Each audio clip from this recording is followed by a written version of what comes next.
Air Guitar by Dave Hickey, 1997. Colleagues of mine will tell you that people despise critics because they fear our power. But I know better. People despise critics because people despise weakness, and criticism is the weakest thing you can do in writing. It is the written equivalent of air guitar. Flurries of silent, sympathetic gestures with nothing at their heart but the memory of the music. It produces no knowledge, states no facts, and never stands alone. It neither saves the things we love as we would wish them saved, nor ruins the things we hate. Edinburgh Review could not destroy John Keats, nor Diderot Boucher, nor Ruskin Whistler. And I like that about it. It's a loser's game, and everybody knows it. Even ordinary citizens, when they discover you're a critic, respond as they would to a mortuary cosmetician, vaguely repelled by what you do, yet infinitely curious as to how you came to be doing it.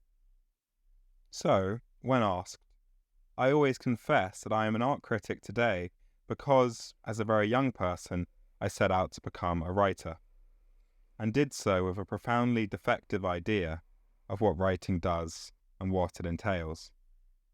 Specifically, I embarked upon a career in writing blithely undismayed by the fact that as a writer I was primarily interested in that which writing obliterates, in the living atmosphere of all that is shown, seen, touched, felt, smelled, heard, spoken, or sung. I knew this was a peculiar obsession, of course, but I thought writers were supposed to be peculiar.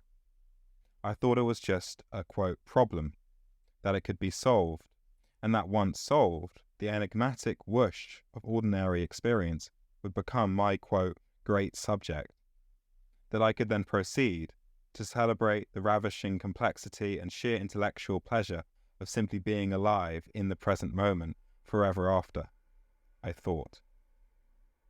So I began by writing poems, quickly shifted to fiction, abandoned that for pharmaceutically assisted pastiche, and abandoned that for gonzo reportage, always trying to get out of the book, trying to get closer to the moment, and always floating farther from it, slamming myself up against the fact that writing, even the best writing, invariably suppresses and displaces the greater and more intimate part of any experience that it seeks to express. Ultimately, I would be forced to admit that all the volumes of Proust were nothing, quantitatively, compared to the 20-minute experience of eating breakfast on a spring morning at a Denny's in Mobile, and that the more authoritatively and extensively I sought to encode such an experience, the more profoundly it was obliterated from the immediacy of memory and transported into the imaginary realm of remembrance, invested with identity, shorn of utility, and polished up as an object of delectation. I would begin every time trying to approximate some fragment of that enigmatic whoosh, and end up every time, inevitably, writing an edited, imaginary version of myself. Which is simply to say that my great subject was not a subject for writing at all, it was a cure for writing. The quotidian experience I was seeking to evoke in writing, as it turned out, was nothing other than a solvent for the identity I was imposing upon it by writing. That gauzy filigree of decentered awareness I was seeking to know in writing was the body's last defense against such codified self-knowledge. Like sex, which marks its final intensification, and art, which supplies its visceral hard copy, that whoosh was the quintessence of everything that is not writing. So the choice, as it presented itself to me in the intellectual jargon of the late 1960s, was either to stop writing or divest my writing somehow of its presumed autonomy of its implicit aspiration to timeless authority. The option of not writing never seriously presented itself. It was my living, and a good kind of life. Also, by this time I understood that the burden of living as a citizen in a massive civil society included the responsibility of wrangling for one's pleasures, lest they dissolve into the smooth surface of rational administration. And writing could do that. It could wrangle. If somehow, as a writer, one could shed the ludicrous, godlike mantle of auteur, while retaining one's sotto voce as a private citizen. By this route, then, I fell upon the option of writing with as much strength as I could muster in a weak genre, a contingent discourse, if you will, by narrating my experience of objects that were likely to survive being written about, and that by surviving might redeem or repudiate what I had written by replenishing all those challenges to knowledge and self-knowledge that are shorn away in the historical act of composition. I could write about works of art then, about pieces of architecture and recorded music, objects that would continue to maintain themselves in the living present subsequent to my transporting them out of it. In this way, I might stop destroying that which I wished to celebrate and cease celebrating myself in ways I had no wish to. For even though my writing about art might momentarily intervene between some object and its beholders, the words would wash away, and the writing, if it was written successfully into its historical instant, could never actually replace the work or banish it into the realm of knowledge. If the work survived, the writing would simply bob after it, like a dinghy in the wake of a yacht. If the work sank from sight, well, too bad. The writing could disappear after it into the bubbles. Art criticism, then, presented itself as a compromise between my great subject and the impossibility of writing about it. And even though times have changed, even though I set out to become a writer in a weak genre, a critic in an age of art, and have survived to labour as a critic in an arid age of criticism, I still believe that the primary virtue and usefulness of criticism resides precisely in its limitations, in the fact that the critic's fragile linguistic tryst with the visible object is always momentary, ephemeral, and local to its context. The experience blooms up in the valley of its saying, to borrow W.H. Auden's phrase, but it does not survive that moment. I see the object, I translate that seeing into vision, I encode that vision into language, and append whatever speculations and special pleadings I deem appropriate for the occasion. At this point, whatever I have written departs. It enters the historical past, perpetually absent from the present, and only represented there in type, while the visible artifact remains in the present moment, positively there, visually available for the length of its existence regardless of its antiquity, perpetually recreated by the novelty of its experiential context. As a consequence, what I write and what I have written about diverge from the moment of their confluence and never meet again. The writing gets older with each passing moment, while the artifact gets newer. There are works of art on the wall of my apartment, for instance, that I have written about in the past. They remain as fresh and devious as the first day I set eyes upon them, invariably evoking the sense memory of that first bright encounter, while the words I wrote on that occasion, informed by that brightness, have yellowed into antiquity, and seem to me now as weathered and grotesque as Dorian's portrait tucked away in the attic. Thus, in the same sense that there is only historical writing, there is no historical art beyond those imaginary works that critics describe in writing. For even though a visible artifact must necessarily predate the language that describes it, the artifact itself, as we stand before it, is always newer and more extensive than any word ever written about it. Newer and more extensive even than the visual codes incorporated into it. Because whether we like it or not, we always confront works of art as part of that selfless, otherless, unwritable instant of ordinary experience. In the process of writing about works of art, then, we make the same sort of draconian decisions that we do when writing about non-art experience. We write about what can be written about. We decipher that which lends itself to cipher and discard the rest as surplus. Unlike the lost surplus of non-art experience, however, the surplus we ignore in works of art survives, remains available to be invested with meaning by subsequent viewers under different circumstances. But a problem remains, which is that the aspects of visible artifacts that are most effectively translated into writing usually have little or nothing to do with the occasion for writing about them, which in my case invariably resides in the pleasurable, confusing, or horrific nature of the experience itself, an experience in which there is neither surplus nor cipher.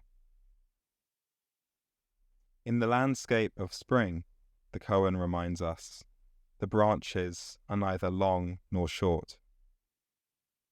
They are simply present, precedent to the standards and expectations we impose upon them as we name their attributes, pronouncing them long or short, strong or weak, young or old. In the act of writing about art, then, you press language to the point of fracture and try to do what writing cannot do, account for the experience. Otherwise, you elide the essential mystery, which is the reason for writing anything at all. The easy alternative is just to circumnavigate the occasion of seeing something, to, quote, professionalize art criticism into a branch of academic art history, to presume that works of art are already utterances in art language that need only be translated into a better language to achieve perfect transparency. In this way, the practice of criticism is transformed into a kind of Protestant civil service dedicated to translating art language into a word language that neutralizes its power in the interest of public order. The writer's pathological need to control and reconstitute the fluid universe of not writing is fortuitously disguised by this stratagem, since in a truly professional discourse, no more intimate engagement with the needy object is required than that of a doctor with a patient, and no more stress need be placed on the language than that required by the clinical assignment of names to symptoms. Thus, the hypocrisy of the disengaged critic writing about art is closely analogous to that of the disengaged psychoanalyst writing about sex. Any acknowledgement of the ordinary pleasures attendant upon the event itself is rigorously suppressed as professional impropriety, and along with it, any recognition of the multitudinous challenges to self-knowledge that are attendant upon those pleasures. Professionals will tell you in conversation, not in writing, that these subversive pleasures are simply, quote, understood. But that just begs the question, the line between pleasure understood and pleasure denied having become increasingly fine as the therapeutic option of telling us things, quote, for our own good, falls ever more readily to hand. The justification for this pretense to disengagement derives from our Victorian habit of marginalizing the experience of art, of treating it as if it were somehow special, and lately, as if it were somehow curable. This is a preposterous assumption to make in a culture that is irrevocably saturated with pictures and music, in which every elevator serves as a combination picture gallery and concert hall. The question of whether we can enjoy or even decipher the world we see without the experience of images, or the world we hear without the experience of music, seems to me pretty much a no-brainer.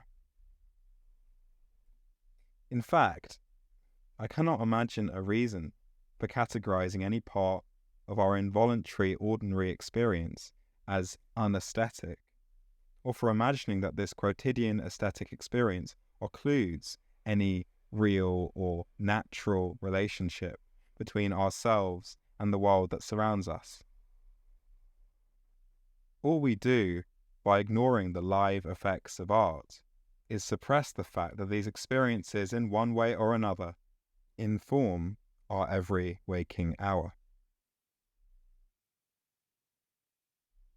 In my own case, I can still remember gazing at the lovely, lifting curve of a page upon which Oscar Wilde's argument that life imitates art was inscribed, and knowing that this was the first big truth I had come across in writing. I can remember as well standing on the corner of 52nd Street and 3rd Avenue on a spring afternoon, 6 feet from a large citizen gouging the pavement with a jackhammer, and thinking about the Ramones, amazed at the preconscious acuity with which I had translated the pneumatic slap of the hammer into eighth notes, and wondering what part, if any, of the pleasures and dangers of the ordinary world might rightly be considered, quote, natural. So it seems to me that, living as we do in the midst of so much ordered light and noise, we must unavoidably internalize certain expectations about their optimal patternings, that these expectations must be perpetually and involuntarily satisfied, frustrated, and subtly altered every day, all day long, in the midst of things, regardless of what those patterns of light and noise might otherwise signify. Thus, in the light of what I perceive to be the almost total absence of, quote, unaesthetic experience in ordinary life, the necessity of art criticism addressing our ordinary experience of art from whence these expectations flow seems all the more urgent. The joys and perils of our internalized formal expectations are not going to go away, no matter how we excoriate them at their source. As a consequence, to paraphrase Adam Phillips, the language of pleasure and the language of justice are inextricably intertwined. I like to think that this is what Thomas Jefferson had in mind when he reconstituted that French trinity of liberté, égalité, fraternité as life, liberty, and the pursuit of happiness, privileging our quest for quotidian equanimity and implicitly freeing us from the bonds of tribal brotherhood, so we might perform the more cosmopolitan tasks of equal citizenship. Certainly, this intertwining of pleasure and justice is what Emerson had in mind when he insisted that all constructions of public virtue must be tested on the anvil of private happiness.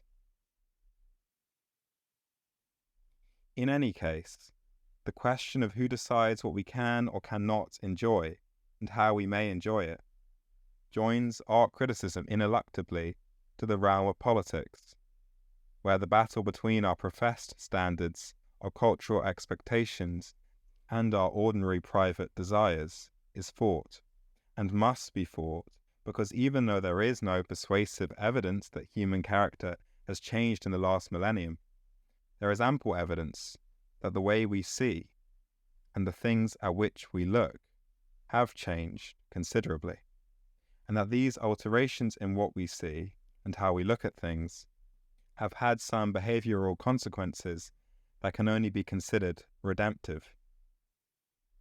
Moreover, as intriguing as it is to speculate on the intentions that have created these landscape-changing images, evidence further suggests that these changes derive less from the authority of artists and institutions than from the novel and often inappropriate uses to which existing images have been put.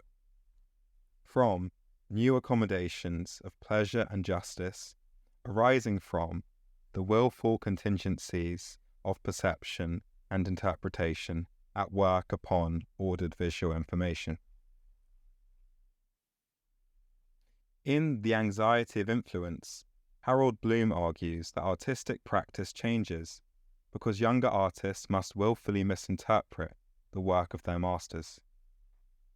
I would suggest that we all must do so, that we are always looking for what we want. If we find it in an image, it's there, at least for the purposes of argument. Caravaggio was hired to celebrate and lend credibility to the problematic lives of the saints. To do this, he fell upon the novel device of portraying ordinary people naturalistically as characters in his imaginary narratives.